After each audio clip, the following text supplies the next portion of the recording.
Hello everyone, welcome back to Arya psycho brain. और आज हम करने वाले हैं जर्नल इंग्लिश के कुछ टॉपिक। आपको टॉपिक के नाम पहले ही बता देती हूँ।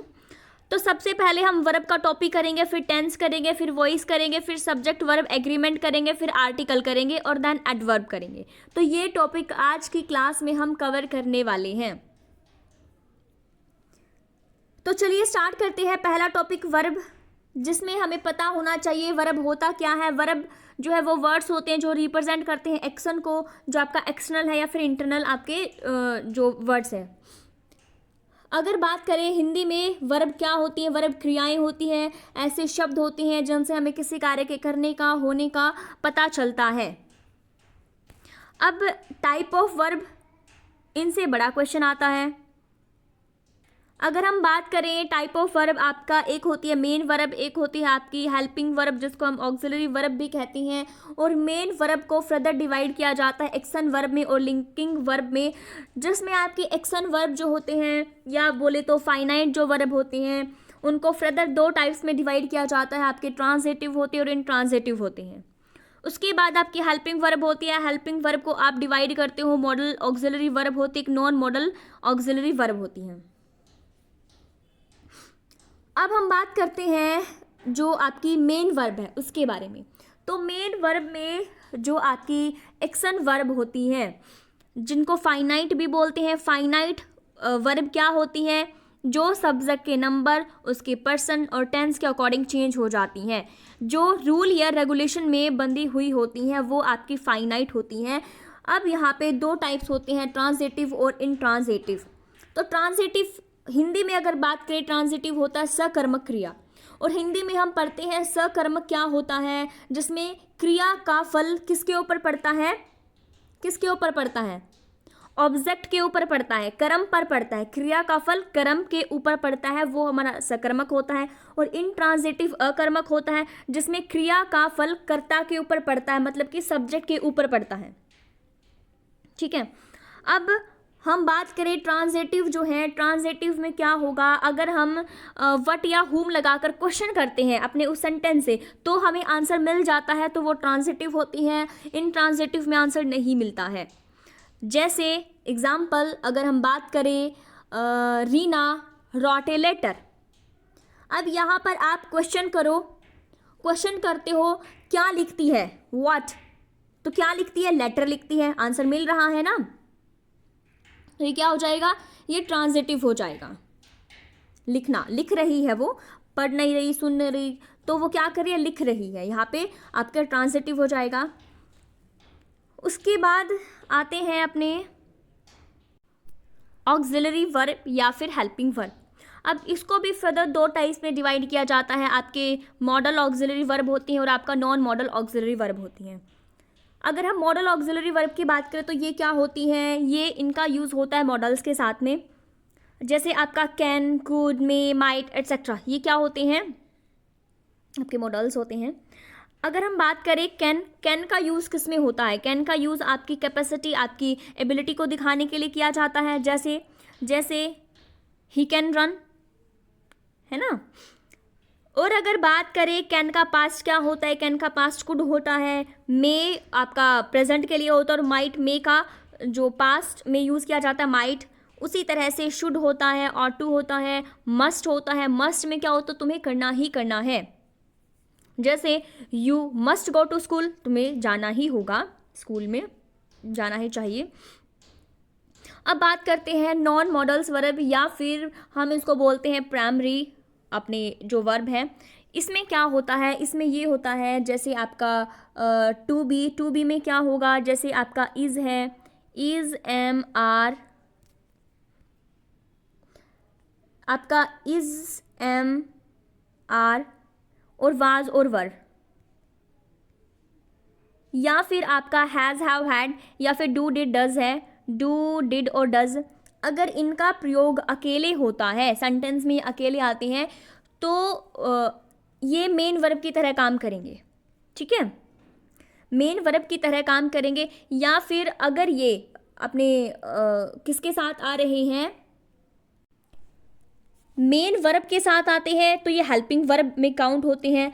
अगर मेन वर्ब के साथ नहीं आते, अकेले आते हैं, तो ये क्या होते हैं, ये हेल्पिंग वर्ब कहलाते हैं।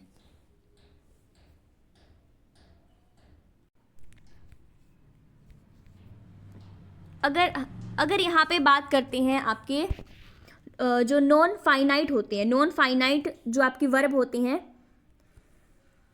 अब ये कोई रूल रेगुलेशन में बंधे हुए नहीं होते हैं, ये अपोजिट होते हैं फाइनाइट से।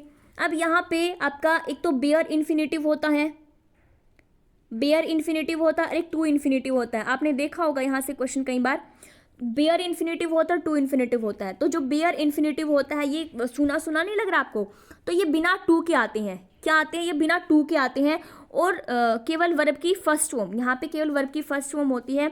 और जो टू इन्फिनेटिव होते हैं, टू इन्फिनेटिव यहाँ पे टू तो आएगा, टू के साथ वर्ब की फर्स्ट फॉर्म लगती है, टू के साथ वर्ब की फर्स्ट फॉर्म लगती है। और जो बेयर इन्फिनेटिव होते हैं वो बिना टू के आते हैं, अगर इनके साथ टू दिख जाता है तो वहाँ पे एरर हो जाएगी।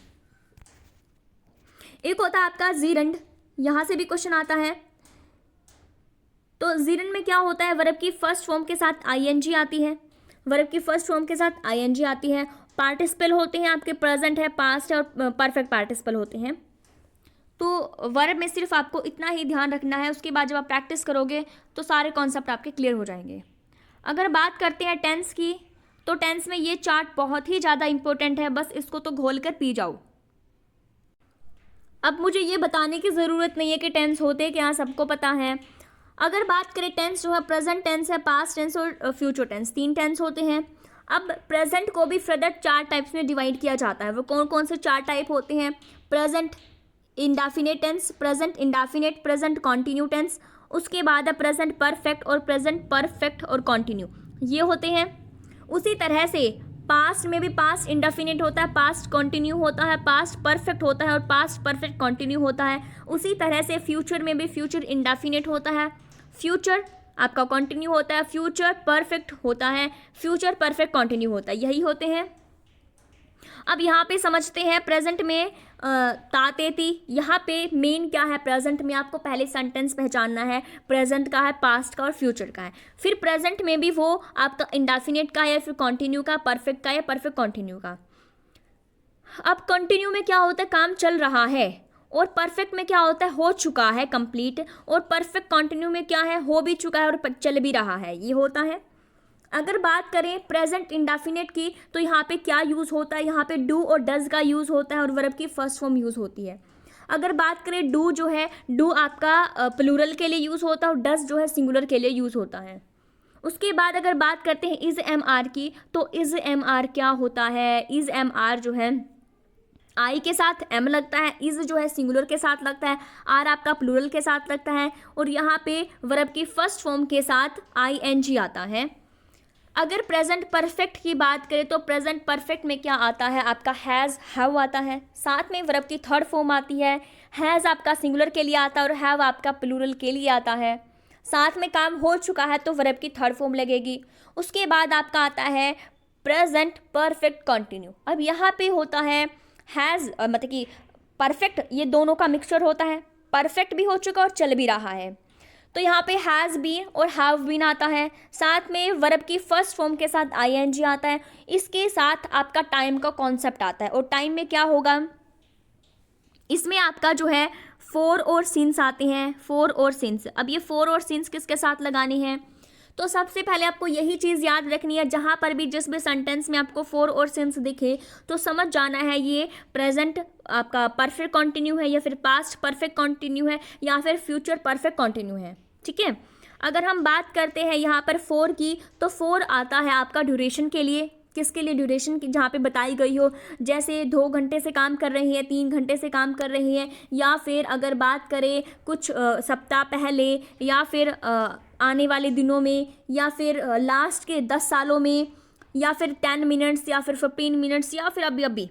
तो ये सारे आपके 4 में काउंट होते हैं, जहाँ पर कुछ बताया नहीं हुआ। हमें क्या पता कौन से 3 दिन की बात करें, कौन से 5 दिन की बात करें, कौन से 10 साल की बात करें, नहीं पता। उसी तरह से आपका जो सिंस होता है वो आपका एक पॉइंट ऑफ टाइम के लिए आता है, निश्चित समय के लिए आता है। किसके लिए, निश्चित समय के लिए आता है। जैसे सिंस 8 o'clock या फिर आपका या फिर बात करें भाई अक्टूबर में आया है, सिंस अक्टूबर के साथ तक जाता है 1990, या फिर इस संडे को, तो ये जहाँ पर आपको फिक्स टाइम दिया जाता है तो वहाँ पर आपका सीन्स लगता है। और जहाँ पे नहीं पता होता आपको कितने दिनों से, कितने महीनों से, कितने समय से, तो नहीं पता, वहाँ पे 4 लगेगा। एक चीज़ आपको और याद रखनी है, यहाँ पर आपको ये याद रखना है, इसी में टाइम वाले कॉन्सेप्ट में बता रही हूँ, जो लास्ट वीक है, लास्ट वीक आप क्या समझो, हमें नहीं पता लास्ट वीक कौन से लास्ट वीक की बात कर रहा है ना, नहीं पता ना, तो लास्ट वीक के पहले क्या होता है, सीन्स लगता है। लेकिन द लास्ट वीक में 4 लगता है, द लास्ट वीक में 4 लगता है, और सिर्फ लास्ट वीक में सीन्स लगता है। ये थोड़ा सा यहाँ पे नोट डाउन करने वाली चीज़ें, और क्वेश्चन भी यहीं से बनता है। अब अगर हम बात करते हैं पास्ट की, तो पास्ट में क्या होता है, पास्ट में आपकी वर्ब की सेकंड फॉर्म होती है डिड। देखो, या तो पास्ट इंडेफिनिट में सिर्फ वर्ब की क्या होगी, सेकंड फॉर्म होगी। वर्ब की सेकंड फॉर्म नहीं होगी तो आपका डिड होगा, और डिड के साथ आपको यूज़ करनी है वर्ब की फर्स्ट फॉर्म। उसके बाद पास्ट इंडेफिनिट में क्या होता है, वाज वर यूज़ होते हैं। वाज आपका सिंगुलर के लिए होता है, वर आपका किसके लिए होता है, प्लूरल के लिए होता है। साथ में मेन वर्ब के साथ आईएनजी लगता है, वर्ब की फर्स्ट फॉर्म के साथ आईएनजी लगता है। उसी तरह से पास्ट में हो चुका है, कंप्लीट हो गया है, यहाँ पर हेड आता है, और हेड के साथ क्या आएगी, वर्ब की थर्ड फॉर्म आएगी। परफेक्ट में तो आपको याद रखना, चाहे वो प्रेजेंट का परफेक्ट हो, या फिर पास्ट का परफेक्ट हो, या फिर फ्यूचर का परफेक्ट हो, वहाँ पर वर्ब की थर्ड फॉर्म आएगी। ये चीज़ आपको गांठ बांध लेनी है। उसके बाद अगर बात करें पास्ट परफेक्ट कंटिन्यू में हैड बीन आ जाएगा, मेन वर्ब मतलब कि वर्ब की फर्स्ट फॉर्म के साथ आईएनजी प्लस टाइम का कॉन्सेप्ट, वही सिंस और फॉर वाला।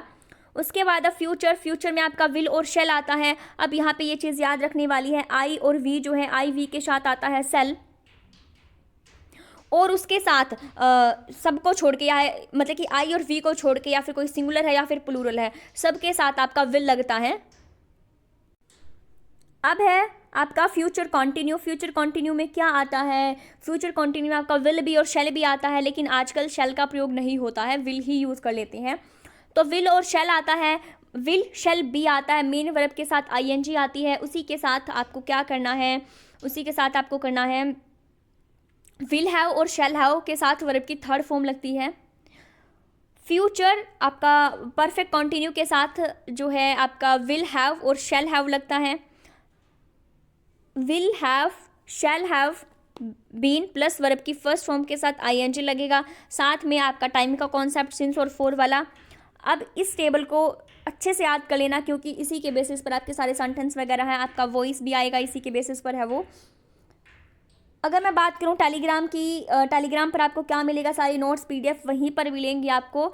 इस क्लास की पीडीएफ भी आपको कहाँ पर मिलेगी, आपको RSI को ब्रेन टेलीग्राम चैनल पर मिलेगी। उसका लिंक आपको कहाँ पर मिलेगा, इसी वीडियो के डिस्क्रिप्शन में मिलेगा। अगर आपको पीडीएफ चाहिए तो आप ज्वाइन कर सकते हो।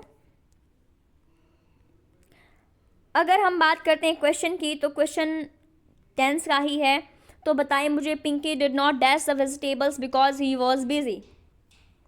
तो अभी हमने पास्ट में बात करी थी, पास्ट में हमने क्या बात की थी, डिड की बात करी थी। और मैंने आपको बताया था जहाँ पर भी डिड आता है, डिड के साथ आपको लगानी होती है वर्ब की फर्स्ट फॉर्म।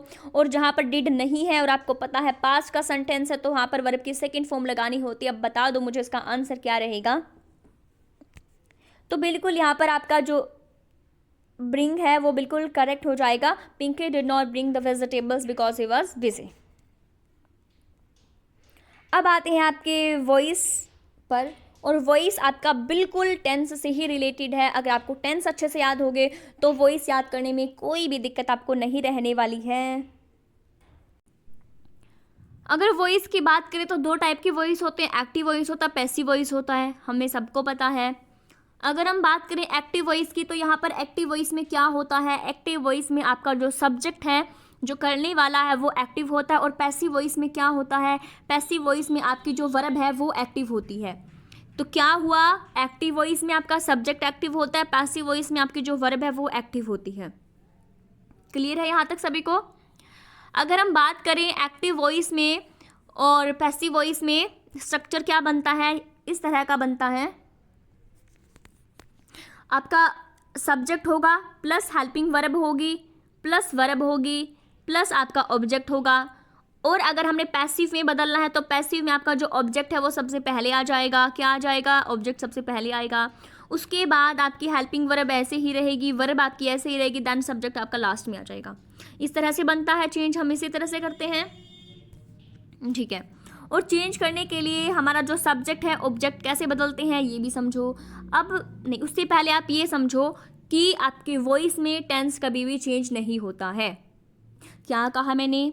वॉइस में टेंस कभी चेंज नहीं होता है और नरेशन में आपका टेंस चेंज होता है, ठीक है। यही फ़र्क होता है वॉइस और नरेशन का।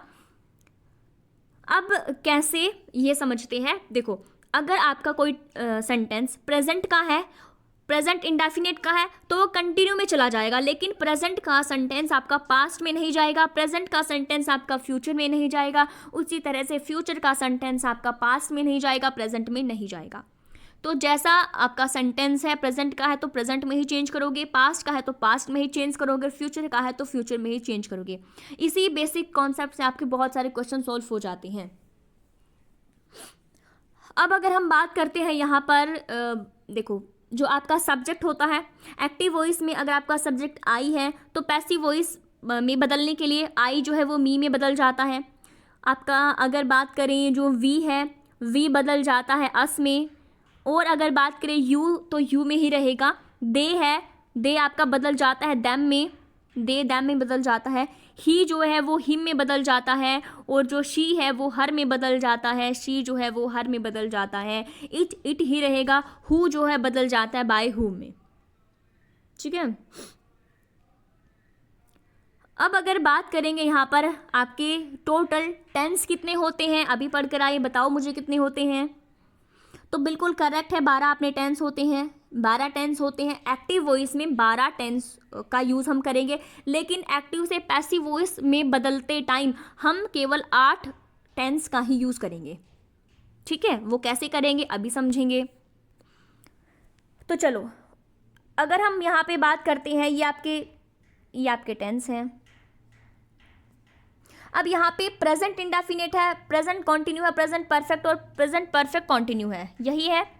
तो यहाँ पर समझो जो आपका प्रेजेंट परफेक्ट है ये वाला, उसके बाद आपका पास्ट परफेक्ट कॉन्टिन्यू ये वाला, उसके बाद है फ्यूचर आपका फ्यूचर कॉन्टिन्यू और फ्यूचर परफेक्ट कॉन्टिन्यू। ये वाले 4 कभी चेंज नहीं होती हैं, ठीक है, याद रहेगा। Present perfect continue, past perfect continue, उसके बाद है आपका जो फ्यूचर के 2, फ्यूचर के कौन कौन से हैं आपका फ्यूचर आपका इंडेफिनिट नहीं होगा, सही लगाया हुआ है। तो आपका फ्यूचर का फ्यूचर कॉन्टिन्यू और फ्यूचर कॉन्टिन्यू, उसके बाद है फ्यूचर परफेक्ट कॉन्टिन्यू, ये आपके चेंज नहीं होते हैं। अभी दोबारा समझते हैं। देखो, आपका जो प्रेजेंट इंडेफिनिट का अगर कोई सेंटेंस दे रखा है एक्टिव वॉइस में, जिसमें आपकी वर्ब की फॉर्म कौन सी यूज होती है, डू और डज की यूज होती है, सही कह रही हूँ, हाँ जी। उसके बाद आपका उसको आपने पैसिव वॉइस में बदलना है, तो वो डू डज जो है वो चेंज हो जाएंगी इज एम आर में। इज एम आर क्या है? आपका प्रेजेंट का कॉन्टिन्यू है। उसी तरह से present continue is am are बदल जाता है इज एम आर बीइंग में, BEING बीइंग। उसके बाद आपका जो प्रेजेंट परफेक्ट है हैज़ हैव है, तो हैज़ हैव बदल जाता है हैज़ हैव बीन में।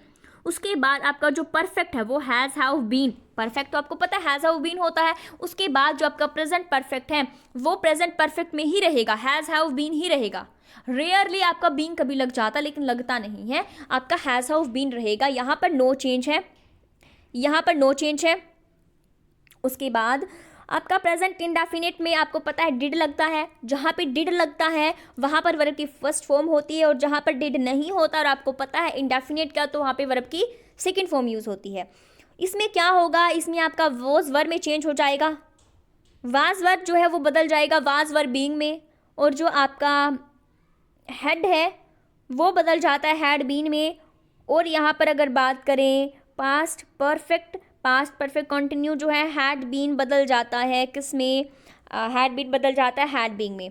तो यहाँ पर परफेक्ट ये भी प्रेजेंट परफेक्ट कॉन्टिन्यू और past perfect continue no change, उसके बाद अगर हम बात करते हैं फ्यूचर इंडेफिनिट की, तो इसमें क्या होता है, इसमें विल होता है, विल जो है विल बी में बदल जाता है, और आपका जो फ्यूचर कंटिन्यू है विल बी है, जो विल बी है विल बी में ही रहेगा। उसी तरह से जो फ्यूचर परफेक्ट कंटिन्यू है वो विल हैव बीन है, तो will have been no change यहाँ पे हो जाता है। इसी तरह से हम जो है इसमें क्या करते हैं, इन चार का यूज़ नहीं करते हैं, वो सेम ही रहेगा, नो चेंज इसमें आता है। तो ये है आपके सिंपल वॉइस। मुझे लगता है आपको क्लियर हो गए होंगे। अगर फिर भी कोई डाउट है तो आप मुझे बता सकते हो। अब बात करते हैं फाइनली आपके सब्जेक्ट वर्ब एग्रीमेंट। अब सब्जेक्ट वर्ब एग्रीमेंट में क्या होता है, सब्जेक्ट वर्ब जैसे कि आपको नाम से ही पता लग रहा है, सब्जेक्ट और वर्ब का एग्रीमेंट होना चाहिए। कैसा एग्रीमेंट हमें नहीं पता है, कोई बात नहीं। जैसा आपका सब्जेक्ट है उसी तरह की आपकी वर्ब होगी। अगर आपका सब्जेक्ट सिंगुलर है तो आपकी जो वर्ब है वो भी सिंगुलर होगी, ठीक है। अगर आपका सब्जेक्ट प्लूरल है तो वर्ब भी प्लूरल होगी। जैसा आपका सेंटेंस में सब्जेक्ट है उसी के अकॉर्डिंग आपकी वर्ब जो है चेंज होती है, और इसी को कहते हैं सब्जेक्ट वर्ब एग्रीमेंट। अगर ये नहीं होता है तो फिर डिसएग्रीमेंट हो जाता है, फिर दिक्कतबाजी हो जाती है और आपका क्वेश्चन गलत हो जाता है और आपका नंबर कट जाता है। अब देखो यहाँ पे जैसे बताया गया है, the cat play with the ball. अब यहाँ पे क्या है, जो आपकी वर्ब है, वर्ब में पीछे लगा रखा है एस, तो आपको क्या प्रतीत हो रहा है, आपको क्या लग रहा है कि ये जो सेंटेंस है वो तो हमारा ये जो वर्ब है ये आपकी प्लूरल है ना, और सब्जेक्ट आपका सिंगुलर है, तो यहाँ पे एग्रीमेंट नहीं हुआ, ऐसा लग रहा है आपको। लेकिन ऐसा नहीं है, आपका ये जो सब्जेक्ट है द कैट, जो आपकी ये वर्ब है वो भी आपकी क्या है, सिंगुलर ही है। वो कैसे, वो भी अभी समझेंगे। The cat play with the ball, अब यहाँ पे सब्जेक्ट सिंगुलर है तो वर्ब भी आपकी सिंगुलर लगी है, ठीक है। उसके बाद अगर हम बात करते हैं, अगर आपका सब्जेक्ट प्लूरल है तो वर्ब भी आपकी प्लूरल लगी है, जैसे कि the cats play with the ball. इस तरह का एग्रीमेंट की बात कर रहे हैं, जैसा सब्जेक्ट वैसी वर्ब। उसके बाद अब यहाँ पे समझते हैं थोड़े से रूल, थोड़े से क्यों, ज़्यादा ही समझेंगे। अब यहाँ पे देखो क्या लिखा हुआ है, कहते हैं कि द सब्जेक्ट, यदि आपका सब्जेक्ट सिंगुलर है, आपका सब्जेक्ट सिंगुलर है तो वर्ब भी सिंगुलर ही होगी। अब यहाँ पे नाउन के साथ अगर एस या ई एस लगता है तो वो प्लूरल होता है। नाउन के साथ एस या ई एस लगता है, हमने नाउन के साथ लगाया था, और आपका सेंटेंस जो है उसमें आपका जो ये बोलते हैं नाउन और प्रोनाउन, संज्ञा और विशेषण, यही आपके सब्जेक्ट बनते हैं, बिल्कुल यही बनते हैं। अगर हम बात करते हैं जो नाउन है, नाउन के साथ अगर एस या ई एस लगता है तो वो प्लूरल बनता है, और वर्ब के साथ जब आपका एस या ई एस लगता है तो वो सिंगुलर बनता है। यहाँ तक आपको क्लियर है। अब आपको लेकर चलती हूँ इसी की तरफ। देखो यहाँ पर लिखा हुआ है आपका, ये आपका द कैट क्या है, ये नाउन है, नाउन है। अब नाउन के साथ जब इन्होंने एस या ई एस लगा दिया, नाउन के साथ एस या ई एस लगाया तो क्या बन गया, ये प्लूरल बन गया, है ना। अब इस वर्ब के साथ एस या ई एस लगाया तो क्या बन गया, ये सिंगुलर बन गया। यही बात कह रहे हैं यहाँ पर, नाउन के साथ एस या ई एस प्लूरल, वर्ब के साथ एस या ई एस सिंगुलर। अब देखो यहाँ पे कहते हैं कि दो या दो से अधिक सिंगुलर नाउन है, प्रोनाउन है, यदि वो एंड से जुड़े हुए होते हैं तो प्लूरल वर्ब का ही प्रयोग होगा। सिंगुलर नाउन है या फिर प्रोनाउन है तो अगर वो एंड से जुड़े हैं, जैसे कि she and her brothers have gone, ठीक है, एंड से जुड़े हुए हैं तो प्लूरल आपकी वर्ब होगी। उसी तरह से अगर दूसरे रूल की अगर बात करते हैं, जब एंड से जुड़े सिंगुलर नाउन एक ही वस्तु का या एक ही व्यक्ति का बोध कराते हैं तो वो वहाँ पर सिंगुलर वर्ब का प्रयोग करेंगे। एंड से जुड़े हुए हैं तो अलग अलग चीज़ों का बोध करा रहे हैं तो वहाँ पे वर्ब आपकी प्लूरल हो जाएगी, समझ रहे हो। अगर बात करते हैं एंड अगर आपका जुड़ा हुआ है और वहाँ पे एक ही वस्तु या व्यक्ति का बोध करा रहे हो तो सिंगुलर वर्ब का यूज़ होगा।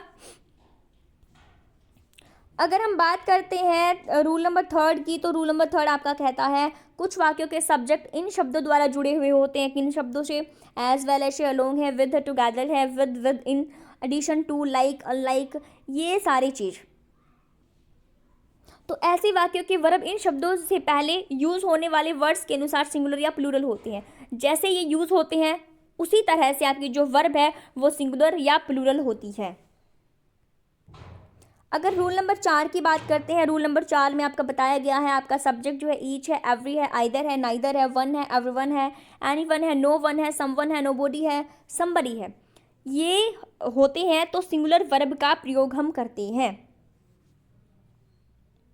उसी तरह से आपका रूल नंबर 5 कहता है, रूल नंबर 5 आपका कहता है कि दो या दो से अधिक जो नाउन है, प्रोनाउन है, और है, नोर है, आइदर है, और है, नाइदर, नोर है, ये जुड़ते हैं तो वर्ब अपने सबसे नज़दीक वाला नाउन या प्रोनाउन है उसके अकॉर्डिंग चेंज हो जाती है। सिंगुलर है तो सिंगुलर, प्लूरल है तो प्लूरल। उसके बाद अगर बात करते हैं रूल नंबर 6 की, तो रूल नंबर 6 आपका कहता है कुछ ऐसे सिंगुलर नाउन होते हैं जो एंड से जुड़े होते हैं और प्रयोग में बराबर एक साथ आते हैं, ऐसे वाक्यों में सदा सिंगुलर वर्ब का ही हम यूज़ करते हैं। अगर बात करते हैं रूल नंबर 7 की, तो रूल नंबर 7 आपका कहता है कि यदि क्लॉज का सब्जेक्ट कोई रिलेटिव प्रोनाउन हु है, विच है, दैट है, तो वर्ब उस रिलेटिव प्रोनाउन से पहले आने वाले नाउन या प्रोनाउन के अकॉर्डिंग चेंज हो जाती है। ठीक है, ये आपके रूल्स आपको याद करने हैं, लेकिन आपको सिर्फ एक सिंपल सा फंडा याद रखना है, सब्जेक्ट वर्ब एग्रीमेंट में चलता क्या है। अगर यहाँ पे बात करेंगे, जैसे कि कुछ नाउन होते हैं आपके, जैसे आपका ग्लासेस है, शूज़ है, सीज़र है, क्या है, आपका ग्लासेस है, शूज़ है, सीज़र है, पैंट्स हैं, ट्राउज़र हैं, आपके स्पेक्टल्स हैं, ऐसे नाउन होते हैं। यदि वाक्य में इनका प्रयोग सब्जेक्ट की तरह होता है, याद रखिए सब्जेक्ट की तरह होता है, तो इनके साथ प्लूरल वर्ब का यूज़ होता है। अब आपको क्या लग रहा है, क्या लग रहा है, जो ग्लासेस हैं वो आपको वैसे भी प्लूरल ही लग रहे हैं ना, ग्लासेस, शूज़। आप कभी एक तो शूज़ नहीं लेकर आते, एक जोड़ा, एक पेयर लेकर आते हो शूज़ का, है ना, दो होते हैं आपके, सीजर्स हैं, पैंट्स हैं, ट्राउज़र्स हैं, तो ये इनके साथ आपको प्लूरल वर्ब का प्रयोग करना है। द सीजर्स आर शार्प, भाई scissor, her scissors are sharp. उसके बाद अगर रूल नंबर 10 की बात करते हैं, तो रूल नंबर 10 में बताया जाता है आपका जो फर्नीचर है, लगेज है, सीनरी है, इन्फॉर्मेशन है, एडवाइस है, न्यूज़ है, परसेंटेज है, पोइट्री है, नॉलेज है, मनी है, म्यूज़िक है, ये ऐसे शब्द होते हैं जो हमेशा सिंगुलर होते हैं। कैसे होते हैं, सिंगुलर होते हैं, और उनके साथ सिंगुलर ही वर्ब का प्रयोग करते हैं। तो अब तक आप समझ रहे,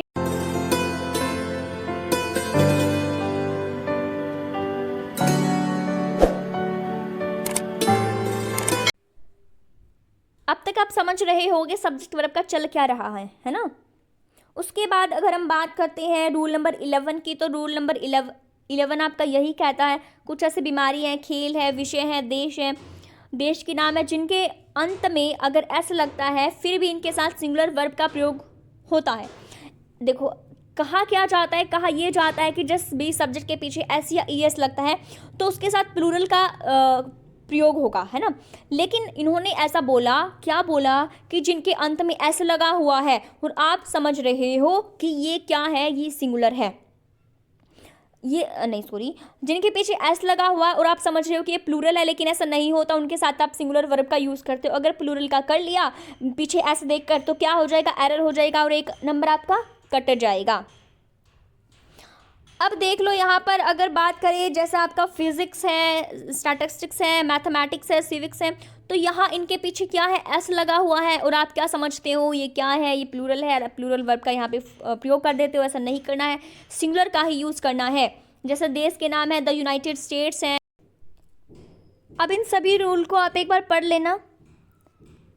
उसके बाद अगर बात करें आर्टिकल की, तो आर्टिकल हम सबको पता है ए एन दी आर्टिकल होते हैं, लेकिन हम इसमें भी गलती कर देते हैं। अगर ए एन की बात करें तो ये आपके होते हैं इंडेफिनिट आर्टिकल, और जो द होता है वो आपका डेफिनेट आर्टिकल होता है ना। अगर इसमें भी बात करें, जो ए है वो यूज़ होता है जिस वर्ड की जो साउंड है वो कॉन्सोनेंट से स्टार्ट होती है, और जो एन है वो किस में लगता है, जिसकी साउंड आपकी वोवल से स्टार्ट होती है। जैसे ए, ई, आई, ओ, यू क्या होते हैं, ये वोवल्स होते हैं। अब यहाँ पे लिखा हुआ है कॉन्सोनेंट से स्टार्ट होती है, तो क्या होगा, ए, जिसकी साउंड जो है वो स्टार्ट होती है वोवल से, ए, ई, आई, ओ, यू वोवल्स होते हैं, वहाँ पे हम एन को लगा देते हैं। और जो द होता है वो किसके लिए लगता है, स्पेसिफिक चीज़ के लिए द का यहाँ पे यूज़ करते हैं। अगर हम रूल्स देखें तो रूल्स में यहाँ पे लिखा हुआ है जो आपका ए और एन है वो आपका क्या है, इंडेफिनिट आर्टिकल है। यहाँ पर ए एन का प्रयोग सिंगुलर काउंटेबल नाउन या फिर कॉमन है या फिर वो कलेक्टिव नाउन है उसके पहले यूज होता है और उस नाउन से किसी अनिश्चित व्यक्ति, जानवर या वस्तु का बोध होता है। जैसे he is a honest man, he is a European, he is a MLA, he is an SDO, like that. अगर आगे बात करते हैं, यहाँ पे लिखा हुआ है, क्या लिखा हुआ है कि पूरी जाति का बोध कराने के लिए सिंगुलर काउंटेबल नाउन से पहले AN का प्रयोग होता है। पूरी जाति का हमने बोध कराना है नाउन में। पूरी जाति का बोध कराने वाले को क्या कहते हैं, कौन सा नाउन होता है वो बताओ, जातिवाचक संज्ञा। हाँ, तो पूरी जाति का बोध कराने के लिए हम सिंगुलर काउंटेबल नाउन से पहले AN का प्रयोग करते हैं। जैसे कि child needs love, a dog can not fly, इस तरह से। अगर बात करते हैं जनरली आपका जो प्रॉपर नाउन है, व्यक्तिवाचक जो संज्ञा है प्रॉपर नाउन, उसके पहले AN का प्रयोग नहीं होता है, जर्नली नहीं होता है।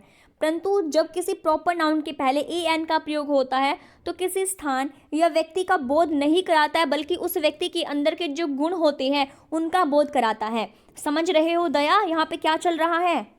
बिल्कुल समझ रहे हैं। तो यहाँ पर क्या हो जाएगा, प्रॉपर नाउन आपको पता है व्यक्तिवाचक संज्ञा होती है, तो व्यक्तिवाचक संज्ञा में क्या होता है, किसी व्यक्ति वस्तु के गुणों का बोध कराते हैं। अगर हिंदी में बात करें तो वही सेम चीज़ इन्होंने इंग्लिश में लिख दी है। तो जैसे he is a Hitler, he is a Hitler, तो गुणों को बता रहे हैं, ठीक है। अगर बात करें आगे, तो यहाँ पर कहते हैं जो एक्सक्लामेशंस होती हैं इसमें वट के बाद सिंगुलर काउंटेबल नाउन के पहले AN का प्रयोग किया जाता है। अब यहाँ पर जैसे कि what is a beautiful scene, what's an interesting story, ठीक है, ये तो सिंपल है, लेकिन हम कंफ्यूज होते हैं दा में। तो दा क्या होता है, दा आपका डेफिनेट आर्टिकल होता है। यहाँ पे क्या हो जाएगा, यहाँ पे डेट ऑफ मंथ्स के पहले दा का प्रयोग होता है। यहाँ पे क्या होता है, जो डेट्स ऑफ मंथ है उनके पहले दा का प्रयोग होता है। इसको समझ ले, जब आगे हम देखेंगे रूल्स जिसमें आर्टिकल का प्रयोग नहीं होता है। अगर बात करें रिलीजियस जो कम्युनिटी होती हैं, आपके जो पॉलिटिकल पार्टीज होती हैं, उनके नाम के पहले भी दा लगाते हो, जैसे कि the Hindus, the Sikh, the Muslim, the BJP, Janata Dal, Congress party. बड़े बड़े जो आपके ग्रंथ होते हैं, बड़े बड़े ग्रंथ जो होते हैं उनके नाम के पहले भी दा लगता है, जैसे the Gita, the Vedas, the Mahabharata, the Bible, इस तरह से। उसके बाद आता है आपके जो हेवनली बॉडीज़ होती हैं, आकाशीय पिंड होते हैं, आपको डायरेक्शंस या फिर जो वस्तु दुनिया में केवल एक ही होती है उनके नाम के पहले भी दा लगाते हो। क्यों लगाते हो? क्योंकि दा आपका स्पेसिफिक होता है ना, डेफिनेट को रिप्रेजेंट करता है। उसी तरह से जैसे कि द अर्थ है, द सन है, द मून है, द स्काई है। उसके बाद अगर बात करते हैं जो नदी है, सागर है, खाड़ी है, इन सारे नामों के पहले भी दा का प्रयोग हम करते हैं, जैसे द गंगा रिवर है। अब आगे देखते हैं क्या कहते हैं, जब कोई सिंगुलर काउंटेबल नाउन किसी स्पीच में पहली बार आता है तो उसके नाम के पहले क्या लगाते हैं, ए और एल लगाते हैं। लेकिन जब उसी नाउन का दोबारा से हम यूज़ करते हैं, उसकी रिपीटेशन करते हैं, तो उसके नाम के पहले क्या लग जाएगा, दा लग जाएगा। अब यहाँ पे आई सा ए गर्ल और द गर्ल वॉज ब्यूटीफुल, अब यहाँ पर उसी लड़की की बात कर रहे हैं और इसी लड़की का नाम दोबारा यूज़ हो रहा है उसी गर्ल का, तो यहाँ पर क्या होगा, दा लग जाएगा। उसी नाउन का प्रयोग कि जब रिपीटेशन होते हैं तो वहाँ पर क्या लग जाएगा, दा लग जाएगा। आई सा a girl and the girl was beautiful. अब सी हैज़ ए डॉग, इसी डॉग की बात जो है दोबारा कर रखी है और क्या कहते हैं, the dog is a very lazy, बहुत लेजी आपकी तरह। अगर बात करें आगे तो यहाँ पे क्या लिखा है, यदि वाक्य में noun plus preposition plus noun का प्रयोग होता है तो प्रथम नाउन के पहले दा का प्रयोग होता है। कैसे, देखो, the God of India is famous. अब यहाँ पे नाउन है, इंडिया नाउन है, ठीक है, उसके बीच में लगा रखा है प्रपोजिशन ऑफ। उनका जब इस तरह का आपको दिखता है sentence, noun plus preposition plus noun, उसका प्रयोग होता है तो प्रथम नाउन के पहले, जो आपका ये जो गोल्ड है ये पहला नाउन है, इसके पहले दा का प्रयोग होता है। समझ गए, the God of India is famous. उसके बाद अगर बात करते हैं रेंज ऑफ माउंटेन्स जो होती हैं, पर्वत श्रेणियाँ जो होती हैं, उनके नाम के पहले भी क्या लगता है, दा लगता है। द हिमालयाज है, द विंध्याज है, इस तरह से। और जो आपकी चोटी होती है, पीक्स जो है या जो पहाड़ है, वो एक वचन में ही प्रयोग होती है। कैसे? जैसे माउंट एवरेस्ट है, माउंट आबू है, इनके नाम के पहले दा नहीं लगता है, लगाते हो तो गलती हो जाएगी। उसके बाद आपके जो ग्रुप ऑफ आइलैंड्स होते हैं उनके नाम के पहले भी दा का यूज़ होता है, जैसे कि द वेस्ट इंडीज़ है, द अंडमान है। उसके बाद अगर बात करें कुछ खास इडियोमेटिक यूज़ में दा का प्रयोग होता है, जैसे द मोर ही गेट्स, इस तरह से। आपके जो म्यूज़िकल इंस्ट्रूमेंट होते हैं उनके नाम के पहले भी दा लगता है। She plays the harmonium, can you play the violin, इसी तरह से। आपका जो न्यूज़पेपर है, न्यूज़पेपर के नाम के पहले भी दा का प्रयोग होता है, जैसे कि द हिंदुस्तान टाइम है, द टाइम्स ऑफ इंडिया है। अब आपका जो हिस्टोरिकल बिल्डिंग्स होते हैं, प्लेस होते हैं, इवेंट्स होते हैं, उनके नाम के पहले भी दा लगता है, the red fort, the Taj Mahal, इस तरह से। किसी व्यक्ति के टाइटल के पहले, जैसे कि द प्रेसिडेंट ऑफ इंडिया, उसका टाइटल बता रहे प्रेसिडेंट है, तो टाइटल के पहले भी क्या लगाते हैं? दा का प्रयोग होता है, जैसे कि the home minister, home minister title बता रहे हैं, दा का प्रयोग हो जाएगा। अब जो बॉडी पार्ट्स होते हैं, पार्ट्स ऑफ द बॉडी होते हैं, उनके नाम के पहले भी क्या लगता है? दा लगता है। अब जो गवर्नमेंट डिपार्टमेंट होते हैं, क्या होती है? जो गवर्नमेंट डिपार्टमेंट होते हैं, आपके जो आर्म्ड फोर्सेस होते हैं, उनके नाम के पहले भी दा लगता है, द एग्जीक्यूटिव, इसी तरह से। अगर बात करें जो हवाई जहाज़ होते हैं, एरोप्लेन्स होते हैं, समुद्री जहाज़ होते हैं, शिप होते हैं, ट्रेन होते हैं, उनके नाम के पहले भी दा लगते हैं। अब देश के नाम के पहले आर्टिकल का प्रयोग हम नहीं करते, लेकिन कुछ कुछ स्पेशल देशों के नाम के पहले हम दा लगाते हैं, जैसे कि द यूएसए। अब आपकी जो सुपरलेटिव डिग्री होती है उनके पहले भी दा का प्रयोग होता है। अब यहाँ पे है ओमिशन ऑफ आर्टिकल, जहाँ पर आप आर्टिकल का प्रयोग करते ही नहीं हो, वहाँ पर आपको सेंटेंस में देता है ना कई बार नो आर्टिकल करके, या ए एन या दा या फिर नो आर्टिकल, वहाँ बताना होता है क्या यूज़ होगा। अब यहाँ पे जैसे आपका स्कूल है, चर्च है, कॉलेज है, हॉस्पिटल है, प्रिजन है, कोर्ट है, बेड है, इनका प्रयोग किसके लिए किया जाता है? इनका आपका फंडामेंटल उद्देश्य के लिए इनका प्रयोग किया जाता है, तो इनके नाम के पहले आर्टिकल नहीं लगता है, और हम लगा देते हैं he goes to school daily, like that. अब कहते हैं आपका जो दिन है, महीने हैं, उनके नाम के पहले भी आर्टिकल नहीं लगता है, he will come on Sunday. अब लैंग्वेज के नाम के पहले भी आर्टिकल नहीं लगता है, सब्जेक्ट के नाम के पहले भी आर्टिकल नहीं लगता है, फिजिक्स, केमिस्ट्री, मैथ्स, लाइक। उसके बाद आते हैं आपके जो फेस्टिवल हैं और जो आपकी ऋतुएं होती हैं, ग्रीष्म ऋतु है, शरद ऋतु है, इनके नाम के पहले भी आर्टिकल नहीं लगता है। अब जो रैंक ऑफ द टाइटल के बाद आने वाले नाउन के पहले आर्टिकल नहीं लगता है। अब हम पीछे पढ़ कर आए हैं, द आर्टिकल लगता है जब टाइटल बताया जाता है, और यहाँ पे कहते हैं कि रैंक ऑफ या फिर टाइटल ऑफ के बाद, ध्यान से समझो, रैंक ऑफ या फिर टाइटल ऑफ के बाद, ऑफ प्रपोजन लिखी हुई है, उसके आने वाले नाउन के बाद, उसके बाद आने वाले नाउन से पहले हम आर्टिकल नहीं लगाते हैं। He was given the title of Nawab. उसी तरह से आपका मैन है, वुमेन है, लाइफ है, डेथ है, आर्ट्स है या साइंस है, इनका प्रयोग किसके लिए किया जाता है? यूनिवर्सल शब्दों के लिए इनका यूज़ किया जाता है, तो इनके पहले भी आर्टिकल नहीं लगता है, मैन इज़ मॉर्टल।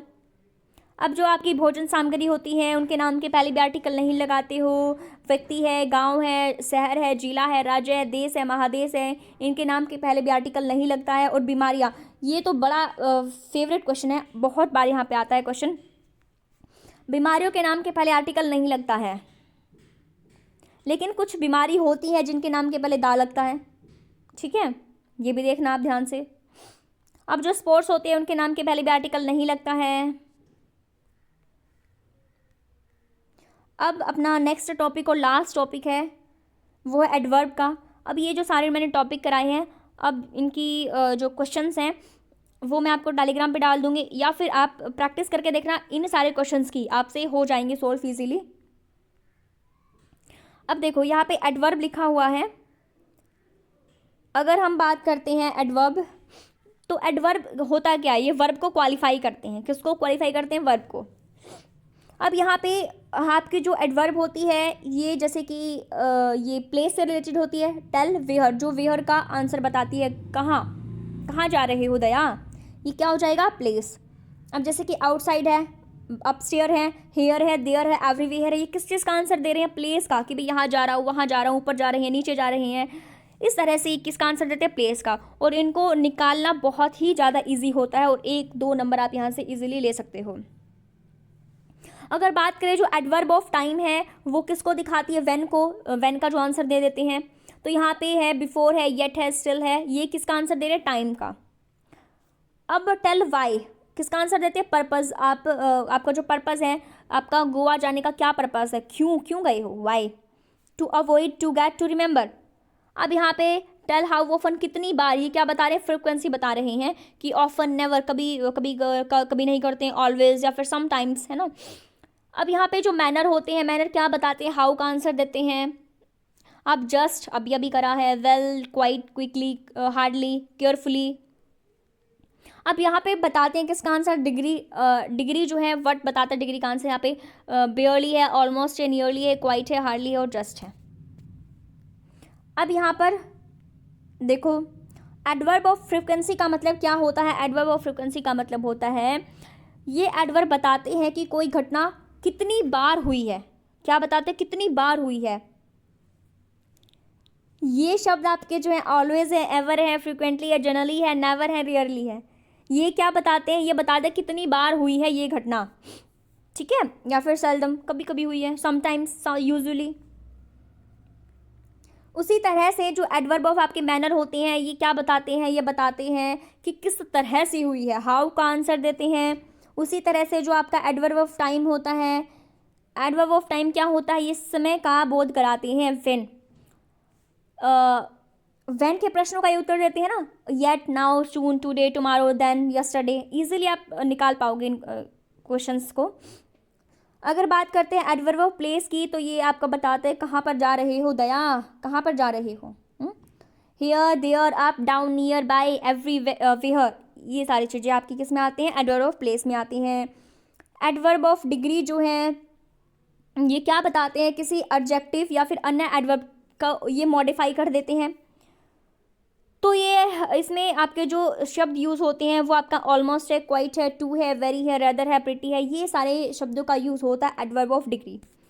तो ये आपके टॉपिक है, 5-6 टॉपिक आज हमने कवर किए हैं। पहले मैंने इनको बहुत डिटेल से आपको कराया है, लेकिन आज इनका सिर्फ ओवरव्यू मैंने दिया है ताकि आप रिकॉल कर पाओ चीज़ों को। अब इनकी प्रैक्टिस आपको करनी है। आप कमेंट में अगले टॉपिक के लिए सजेस्ट भी कर सकते हो, या फिर आप बता सकते हो इनकी आपको प्रैक्टिस करनी है, तो नेक्स्ट वीडियो में मैं आपको इनकी प्रैक्टिस भी करा दूंगी। जो अपने टॉपिक हैं इनके 10, 15 या 20 क्वेश्चंस हर एक टॉपिक से इनकी प्रैक्टिस कर लेंगे। तो it's all up to you, आपको बताना है करना क्या है, मुझे क्या कराना है। तो अगर आपको वीडियो अच्छी लगी है, पसंद आई है, तो लाइक, शेयर, सब्सक्राइब कर दीजिएगा और अपने प्यारे प्यारे हाथों से कमेंट्स भी कर दीजिएगा, इससे मुझे मोटिवेशन मिलता है। Thanks for watching.